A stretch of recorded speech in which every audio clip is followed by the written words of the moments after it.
देश की आज़ादी में लड़ा, तो आज देश की आज़ादी को बचाने का सवाल है तो बूढ़े भी लड़ेंगे, जवान भी लड़ेंगे, महिलाएं भी लड़ेंगी और बच्चे भी लड़ेंगे।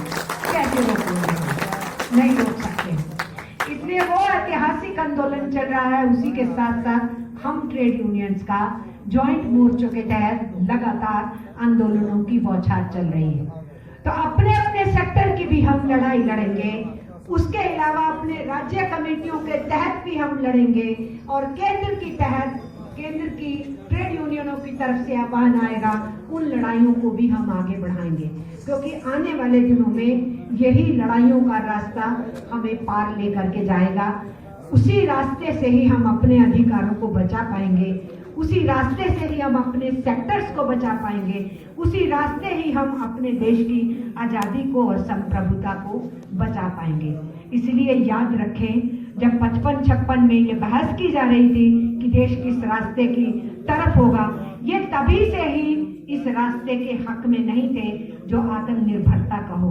हंसी की बात तो ये है कि आत्मनिर्भरता देश की तोड़ी जा रही है और ये कह रहे हैं कि हम आत्मनिर्भर भारत बना रहे हैं।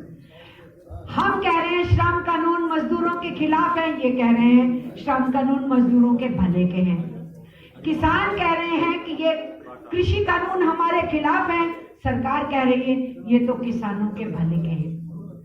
तो सरकार क्या कहती है और क्या करती है, इसको समझने की जरूरत है।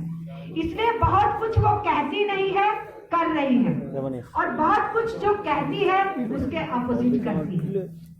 मैं तो जिस दिन नरेंद्र मोदी के भाषण में किसी भी नए सेक्टर का चर्चा आता है ना कि अब हम इनका भला करने वाले हैं, मैं तभी माथा पकड़ती हूँ कि अब इनके ऊपर गाज गिरने वाली है, क्योंकि मिस्टर नरेंद्र मोदी ने तय कर लिया है कि इनका भला करना है। तो भला करने का मतलब है जो तुम्हारा भला हुआ है उसको छीनना है। तो ये इस सरकार का किरदार है जिसका हम मुकाबला कर रहे हैं। इसीलिए मेरा आपसे ये कहना है कि हर आंदोलन जो उठ रहे हैं उनके साथ एकजुटता जताना आज की आवश्यकता हो गई है।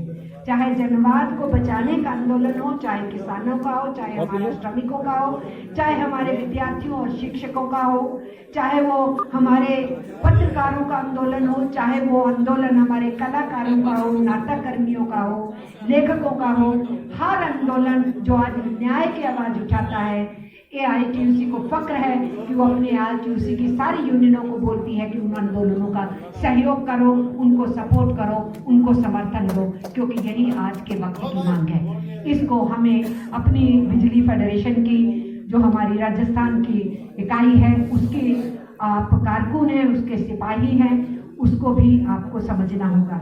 इसके साथ साथ हम ये भी आपसे बोल दें, ये सरकार हमें 150 बरस पीछे फेंकना चाहती है और हमें अपने देश को अब पीछे नहीं जाने देना है। जहां तक हम आ गए हैं, जितना इन्होंने नुकसान कर लिया 6 साल में कर लिया है, लेकिन जहां तक हम आ गए हैं, हमारा मुल्क जहां से आया है, ये तो इनकी तो पूरी कोशिश है 50-60 साल हमें पीछे फेंक दें, और श्रम कानूनों के मामले में तो 150 साल पीछे फेंक दें। लेकिन हमें ये अहद लेना है, ये प्रतिज्ञा करनी है कि हम ऐसा होने नहीं देंगे।